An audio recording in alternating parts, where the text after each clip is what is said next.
बेशक मेरा परवरदिगार दुआ सुनने वाला है। ए परवरदिगार, मुझको ऐसी तौफीक इनायत कर कि नमाज पढ़ता रहूं और मेरी औलाद को भी ये तौफीक बख्श। ए परवरदिगार, मेरी दुआ कबूल फरमा। ए परवरदिगार, हिसाब किताब के दिन मेरी और मेरे माँ बाप की और मोमिनों की मगफिरत कीजिए। और मोमिनो, ये ना समझना कि ये जालिम जो काम कर रहे हैं अल्लाह उनसे बेखबर है।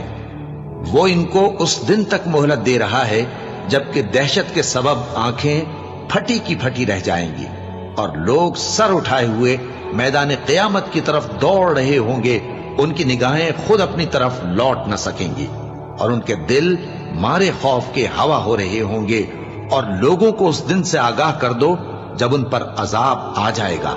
तब जालिम लोग कहेंगे कि ऐ हमारे परवरदिगार, हमें थोड़ी सी मोहलत अता कर ताकि हम तेरी दावत तौहीद कबूल करें